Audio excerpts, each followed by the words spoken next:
Hi, welcome back to Roopa's vlogs Kannada. ಬೆಳಗ್ಗೆ ತಿಂಡಿಗೆ ಅಂತ ಹೇಳಿ ಕುಂಬಳಕಾಯಿ ಪಲ್ಯ ಮಾಡಿದ್ದೆ. ಬನ್ನಿ ಕ್ವಿಕ್ಕಾಗಿ ಹೇಳ್ಬಿಡ್ತೀನಿ. ಕಾದಿರುವಂಥ ಎಣ್ಣೆಗೆ ಸಾಸಿವೆ, ಜೀರಿಗೆ, ಕರಿಬೇವು, ಮೆಣಸಿನ್ಕಾಯಿ, ಈರುಳ್ಳಿನ ಹಾಕಿ ಚೆನ್ನಾಗಿ ಬಾಡಿಸಿ ಕುಂಬಳಕಾಯಿನೂ ಚೆನ್ನಾಗಿ ಸಾಫ್ಟ್ ಆಗೋವರೆಗೂ ಬೇಯಿಸಿದ ಮೇಲೆ ಅದಕ್ಕೆ ಸ್ವಲ್ಪ ಕಾಯಿ ತುರಿ ಮತ್ತು ಕೊತ್ತಂಬರಿ ಸೊಪ್ಪು ಹಾಕಿ ಚೆನ್ನಾಗಿ ಮಿಕ್ಸ್ ಮಾಡಿದರೆ ಕುಂಬಳಕಾಯಿ ಪಲ್ಯ ರೆಡಿ. ಕುಂಬಳಕಾಯಿ ಪಲ್ಯದ ಜೊತೆ ದೋಸೆ ಕಾಂಬಿನೇಷನ್ ತುಂಬ ಚೆನ್ನಾಗಿರುತ್ತೆ, ಟ್ರೈ ಮಾಡಿ. ಬೆಳಗ್ಗೆ ಬೇಗ ಮನೆ ಕ್ಲೀನ್ ಮಾಡಿಬಿಡೋಣ ಅಂತ ಹೇಳಿ ಹೋಗಿ ನಾನು ಬೆಡ್ ಕ್ಲೀನ್ ಮಾಡ್ತಾಯಿದ್ದೆ. ಬೆಡ್ ಕ್ಲೀನ್ ಮಾಡ್ತಾ ಹೀಗೆ ನನಗೊಂದು ಯೋಚನೆ ಬಂತು. ಆ ಯೋಚನೆ ಏನಂದರೆ, ಕೆಲವು ಗಂಡು ಮಕ್ಳು ಇರ್ತಾರೆ ಹೇಗೆ ಅಂತಂದರೆ ಹೆಣ್ಮಕ್ಳನ್ನ ಕೀಳಾಗಿ ನೋಡೋದು. ಯಾವ ಥರ ಅಂದರೆ, ಅಯ್ಯೋ ನಾವು ಗಂಡು ಮಕ್ಕಳು ಹೊರಗಡೆ ಹೋಗಿ ದುಡಿತೀವಿ, ನಾವು ದುಡಿಯೋರ ಕಷ್ಟ ಅವ್ರಿಗೇನು ಗೊತ್ತಾಗುತ್ತೆ ಅನ್ನೋ ಥರ. ಅವ್ರು ಹೇಗೆ ಹೊರಗಡೆ ಕೆಲಸ ಮಾಡ್ಕೊಂಡು ಮನೆಗೆ ಬರ್ತಾರೋ ಹಾಗೆ ನಾವು ಮನೇಲೂ ಸುದಾ ಕೆಲಸ ಮಾಡ್ತಾಯಿರ್ತೀವಿ. ಅವರು ಹೊರಗಡೆ ದುಡಿತಾರೆ, ನಾವು ಒಳಗಡೆ ದುಡಿತೀವಿ ಅಷ್ಟೇ. ಅವ್ರು ದುಡಿಯೋದಕ್ಕೆ ಅಟ್ಲೀಸ್ಟ್ ಅವ್ರಿಗೆ ಸ್ಯಾಲ್ರಿ ಅನ್ನೋದಾರು ಇರುತ್ತೆ. ನಾವು ದುಡಿಯೋದನ್ನು ಯಾರೂ ಗಮನಿಸೋದು ಇಲ್ಲ. ಊಟ ತಿಂಡಿ ಮಾಡಿದ್ರ ಅಂತ ಕೇಳೋರು ಇರೋದಿಲ್ಲ. ಅಟ್ಲೀಸ್ಟ್ ಅವ್ರಿಗೆ ಕೆಲ್ಸಕ್ಕೆ ಹೋಗೋಕೆ ಇಷ್ಟ ಇಲ್ಲ ಅಂತಂದರೆ ಅವರು ಒಂದು ದಿವಸ ರಜೆ ಹಾಕಿ ರೆಸ್ಟಾರು ಮಾಡ್ಬೋದು. ನಮಗೆ ಆ ರೆಸ್ಟ್ ಮಾಡೋ ಆಪ್ಷನ್ ಕೂಡ ಇರೋದಿಲ್ಲ. ಅದನ್ನ ಯಾವುದೂ ತಿಳ್ಕೊಳ್ದೇನೆ ಮನೇಲಿರೋರು ಅಂತ ಕೀಳಾಗಿ ನೋಡೋರಿಗೆ ನಾನು ಈ ಮಾತು ಹೇಳ್ತಾ ಇರೋದು. ಈ ಮಾತನ್ನ ನಾನು ಎಲ್ಲರಿಗೂ ಸುದಾ ಹೇಳ್ತಾ ಇಲ್ಲ. ನಾನು ಪಾತ್ರೆ ತೊಳಿತಾ ಇರಬೇಕಾದ್ರೆ ನನ್ನ ಚಿಕ್ಕ ಮಗು ಬಂದು ಅಳ್ತಾ ಇತ್ತು. ವಾಕರಲ್ಲಿ ಆಟಾಡಿ ಬೇಜಾರಾಗಿ ಅಳ್ತಾ ಇದ್ದ. ಅವನು ಎತ್ಕೊಂಡು ಸಮಾಧಾನ ಮಾಡಿ ಮಲಗಿಸಿ ಮತ್ತೆ ಬೇಗ ಕೆಲಸ ಮುಗಿಸೋಣ ಅಂತ ಹೇಳಿ ಅಡುಗೆ ಮನೆ ಶೆಲ್ಫೆಲ್ಲ ತುಂಬ ಗಲೀಜಾಗಿತ್ತು. ಬೆಳಗ್ಗೆ ತಿಂಡಿ ಮಾಡೋ ಗಡಿಬಿಡೀಲಿ ಮತ್ತು ನನ್ನ ಮಗನ ಸ್ಕೂಲಿಗೆ ಕಳಿಸೋ ಗಡಿಬಿಡೀಲಿ ಎಲ್ಲ ಅಂಟ್ಕೊಬಿಟ್ಟಿರ್ತೀನಿ. ಅದನ್ನು ಕ್ಲೀನ್ ಮಾಡೋದೇ ನನಗೆ ದೊಡ್ಡ ಟಾಸ್ಕ್ ಆಗೋಗಿರ್ತದೆ. ಬಿಗ್ ಬಾಸ್ ಕೊಡೋ ಟಾಸ್ಕ್ ಬೇಕಾದ್ರೆ ಮುಗಿಸ್ಬಿಡ್ಬೋದು. ಮನೆ ಕೆಲಸ ಅನ್ನೋ ಟಾಸ್ಕ್ ಜೀವನ ಪೂರ್ತಿ ಹೆಣ್ಮಕ್ಳಿಗೆ ಮುಗಿಯೋದೇ ಇಲ್ಲ. ನಿಮಗೂ ಹೀಗೆ ಆಗಿದ್ರೆ ನಿಮಗೂ ಕಮೆಂಟ್ ಮಾಡಿ.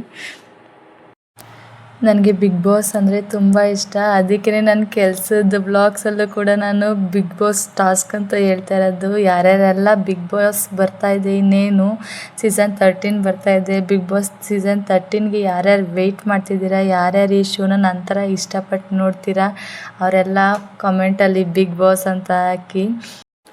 ವಾಷಿಂಗ್ ಮಿಷಿನ್ಗೆ ಹಾಕೋಕ್ಕೆ ಬಟ್ಟೆಗಳು ತುಂಬಾ ಇದ್ವು. ಯಾಕೆಂತಂದರೆ ನನ್ನ ಮಗನೂ ಸ್ಕೂಲ್ಗೆ ಹೋಗ್ತಾನೆ. ಸ್ಕೂಲಿಂದ ಬಂದಿರೋ ಬಟ್ಟೆಗಳೆಲ್ಲ ಬಿಚ್ಚಾಕಿರ್ತಾರೆ. ಮತ್ತು ನನ್ನ ಚಿಕ್ಕ ಮಗುಗೆ 10 ಮಂತ್ಸ್ ಇರೋದ್ರಿಂದ ಅವರೆಲ್ಲ ಸೂಸು ಮಾಡಿ ತುಂಬ ಬಟ್ಟೆಗಳಾಗ್ಬಿಟ್ಟಿದ್ವು. ಬೇಗ ಬಟ್ಟೆಗಳನ್ನೆಲ್ಲ ವಾಷಿಂಗ್ ಮಿಷಿನ್ಗೆ ಹಾಕ್ಬಿಡೋಣ ಅಂತಂದ್ಬಿಟ್ಟು ಹಾಕ್ತಾಯಿದ್ದೆ. ಅಷ್ಟೊತ್ತಿಗೆ ನನ್ನ ಚಿಕ್ಕ ಮಗನೂ ಎದ್ಬಿಟ್ಟ. ಇನ್ನೇನು ಮಾಡೋದು ಅಂತೇಳಿ ಅವನು ಎತ್ಕೊಂಡು ವಾಷಿಂಗ್ ಮಿಷಿನ್ಗೆ ಬಟ್ಟೆ ಎಲ್ಲ ಹಾಕ್ತೆ. ನನ್ನ ಚಿಕ್ಕ ಮಗನಿಗೆ 10 ಮಂತ್ಸ್ ಆಗಿರೋದ್ರಿಂದ ನಾನು ಏನೇ ಕೆಲಸ ಮಾಡಿದ್ರೂ ಸುದಾ ಅವರು ತುಂಬ ಕ್ಯೂರಿಯಾಸಿಟಿಯಾಗಿ ನೋಡ್ತಾ ಇರ್ತಾರೆ. ಈಗ ನಾನು ವಾಷಿಂಗ್ ಮಿಷಿನ್ಗೆ ಬಟ್ಟೆ ಹಾಕ್ಬೇಕಾದ್ರೂ ಸುದಾ ಅವ್ರು ಹಂಗೆ ಮಾಡ್ತಾಯಿದ್ದಿದ್ದು. ಒಂದು ಕಡೆ ಮೊಬೈಲ್ನ ವಿಡಿಯೋ ರೆಕಾರ್ಡಿಗೆ ಅಂತ ಇಟ್ಟಿದ್ದೆ. ಅದನ್ನು ಸುದಾ ಏನು ಹೇಗಿಟ್ಟಿದ್ದಾರೆ ನಮ್ಮಮ್ಮ, ಈಗ ನನ್ನ ಯಾಕೆ ಹಿಂಗೆ ಆಡಿಸ್ತಿದ್ದಾರೆ ಅಂತ ಹೇಳಿ ಅವನು ತುಂಬ ಕ್ಯೂರಿಯಸ್ ಆಗಿ ನೋಡ್ತಾ ಇದ್ದ. ಬೇಗ ವಾಷಿಂಗ್ ಮಿಷಿನ್ಗೆ ಬಟ್ಟೆ ಎಲ್ಲ ಒಗೆಯೋದಕ್ಕೆ ಹಾಕ್ಬಿಟ್ಟೆ. ನನ್ನ ಮಕ್ಕಳಿಬ್ರು ತುಂಬ ಚಿಕ್ಕವರು ಇರೋದ್ರಿಂದ ಮನೆಯೆಲ್ಲ ತುಂಬ ಗಲೀಜು ಮಾಡಾಕ್ಬಿಡ್ತಾರೆ. ನನ್ನ ದೊಡ್ಡ ಮಗುನ ಸ್ಕೂಲಿಗೆ ಕಳಿಸಿದ್ಮೇಲೆ ನನಗೆ ಮನೆ ಕ್ಲೀನ್ ಮಾಡೋದೇ ದೊಡ್ಡ ಟಾಸ್ಕ್ ಆಗಿಬಿಟ್ಟಿರ್ತದೆ.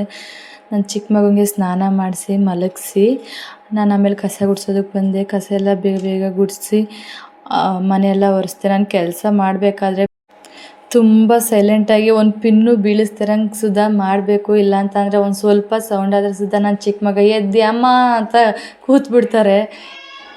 ಇನ್ನು ಹೆಣ್ಮಕ್ಳಿಗೆ ಏನು, ಕಿಚನ್ನು ಕ್ಲೀನ್ ಆಗಿಬಿಟ್ರೆ ನೋಡೋದೇ ಒಂದು ಚೆಂದ. ಮತ್ತು ರಾತ್ರಿ ಅಡುಗೆಗೆ ಬೇಗ ಅಡುಗೆ ಮಾಡಿಬಿಡೋಣ ಅಂಥೇಳಿ ಕರ್ಮೀನು ಹುಳಿ ಮಾಡಿದೆ.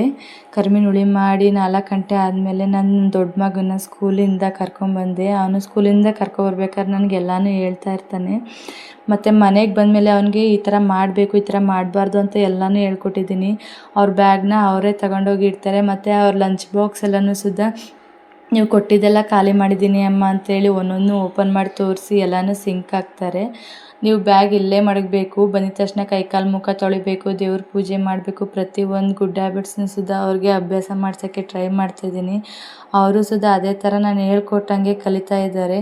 ಅಮ್ಮಂದಿರಿಗೆ ಇನ್ನೇನಿರ್ತದೆ, ಮಕ್ಕಳು ಹೇಳ್ಕೊಟ್ಟಿದ್ದನ್ನ ಕಲ್ತ್ಬಿಟ್ರೆ ಅದಕ್ಕಿಂತ ದೊಡ್ಡ ಖುಷಿ ಇನ್ನೇನಿರುತ್ತೆ. ಅವನು ಸ್ಕೂಲಿಂದ ಬಂದ ತಕ್ಷಣ ಸ್ಕೂಲಲ್ಲಿ ಏನೇನಾಯಿತು, ಏನೇನು ಹೇಳ್ಕೊಟ್ರು, ಏನೇನು ಹೋಮ್ವರ್ಕ್ ಕೊಟ್ಟಿದ್ದಾರೆ ಪ್ರತಿಯೊಂದು ನನಗೆ ತೋರಿಸ್ತಾ ಇರ್ತಾರೆ. ಅಮ್ಮ ಇಲ್ಲಿ ನೋಡು, ನನಗೆ ಈ ಹೋಮ್ವರ್ಕ್ ಕೊಟ್ಟಿದ್ದಾರೆ, ಇದು ಕೊಟ್ಟಿದ್ದಾರೆ, ಇವತ್ತೆಲ್ಲ ಇದನ್ನು ಹೇಳ್ಕೊಟ್ರು, ಹಿಂಗೆ ಈ ಥರ ಬರ್ಸಿದ್ರು ಅಂತೆಲ್ಲ ಹೇಳ್ತಿರ್ತಾನೆ. ಆಮೇಲೆ ಅವ್ರ ಮೇಡಮ್ ಸ್ಮೈಲಿ, ಗುಡ್ಡು, ಬೆಸ್ಟ್ ಅಂತೆಲ್ಲ ಕೊಡ್ತಿರೋದನ್ನೆಲ್ಲ ನನಗೆ ಇದು ಕೊಟ್ಟಿದ್ದಾರೆ ಅಂತ ತೋರಿಸ್ತಾ ಇರ್ತಾರೆ. ಅವ್ರು ತೋರಿಸ್ಬೇಕಾದ್ರೆ ನನಗೆ ಒಂದೊಂದು ತೋರಿಸ್ಬೇಕಾದ್ರೆ ನನ್ನ ಮಗ ಸ್ಕೂಲ್ಗೆ ಹೋಗೋಷ್ಟು ದೊಡ್ಡವನಾಗ್ಬಿಟ್ನಲ್ಲ ಅಂತ ತುಂಬ ಖುಷಿ ಆಗ್ತಿರುತ್ತೆ. ಅವ್ರಿಗಿನ್ನೇನು ಟ್ಯೂಷನ್ಗೆ ಹೋಗೋಕ್ಕೆ ಟೈಮ್ ಆಯಿತು ಅಂತ ಅವ್ರಿಗೊಂದು ಗ್ಲಾಸ್ ಹಾಲು ಕೊಟ್ಟು ನಾನು ಒಂದು ಗ್ಲಾಸ್ ಕಾಫಿ ಕುಡ್ದು, ಅವರು ದಿನ ಟ್ಯೂಷನ್ಗೆ ಹೋಗೋಕ್ಕೂ ಮುಂಚೆ ದೇವ್ರಿಗೆ ಕೈ ಮುಗಿರಿ ಅಂತ ಹೇಳಿ ಅವ್ರಿಗೆ ದಿನ ಗಂಧದ ಕಡ್ಡಿ ಹಚ್ಚೋದಕ್ಕೆ ಹೇಳ್ತೀನಿ. ಅವನು ಕೂಡ ಗಂಧದ ಕಡ್ಡಿ ಹಚ್ಚಿ ಪೂಜೆ ಎಲ್ಲ ಮಾಡ್ತಾಯಿದ್ದ. ಪೂಜೆ ಮಾಡಾದಮೇಲೆ ಅವನ ಟ್ಯೂಷನಿಗೆ ಬಿಟ್ಟು ಬರೋಣ ಅಂತ ಅಂದ್ಬಿಟ್ಟು ಕರ್ಕೊಂಡು ಹೋದೆ. ನನ್ನ ಮಗನ ಟ್ಯೂಷನಿಂದ ಬಿಟ್ಟು ಬರಬೇಕಾದ್ರೆ ಕಬ್ಬು ಕಡಿತಾ ಇದ್ದರು. ಕಬ್ಬು ನೋಡಿಬಿಟ್ಟು ನನಗೆ ತಿನ್ನಬೇಕು ಅಂತ ಆಸೆ ಆಯಿತು. ಮತ್ತು ಕೆಲವು ಚಿಕ್ಕ ವಯಸ್ಸಿನ ನೆನಪೆಲ್ಲ ಆಯಿತು. ನಾವು ಯಾರು ಕಬ್ಬನ್ನ ಎತ್ತಿನ ಗಾಡೀಲಿ ಲೋಡ್ ಮಾಡ್ಕೊಂಡು ಹೋಗ್ತಾಯಿದ್ರೆ ನಮ್ಮೂರ ಕಡೆ, ನಾವು ಆ ಎತ್ತಿನ ಗಾಡಿಯಿಂದನೇ ಓಡೋಗಿ ನಮಗೂ ಕಬ್ಬು ಕೊಡಿ ತಾತ, ಅಣ್ಣ ಅಂತ ಅಂದ್ಬಿಟ್ಟು ಈಸ್ಕೊಂಡು ತಿಂತಾಯಿದ್ದಿದ್ದು ನೆನಪಾಯ್ತು. ಹಾಗೆ ಅಲ್ಲಿ ಪರಿಚಯ ಇದ್ದಿದ್ದು ಆಂಟಿ ಕಬ್ಬು ಈಸ್ಕೊಡಿ ಅಂತ ಕೇಳಿದ್ದಕ್ಕೆ ಅವರು ಬವ್ವ ಈಸ್ಕೊಡ್ತೀನಿ ಅಂತೇಳಿ ಕಬ್ಬು ಈಸ್ಕೊಟ್ರು. ಕಬ್ಬನ್ನ ಮನೆಗೆ ತಂದು ಓನರ್ ಆಂಟಿ, ನಾನು, ನನ್ನ ಮಗ ಪ್ರತಿಯೊಬ್ಬರು ಕಬ್ಬು ತಿಂತಾಯಿದ್ವಿ.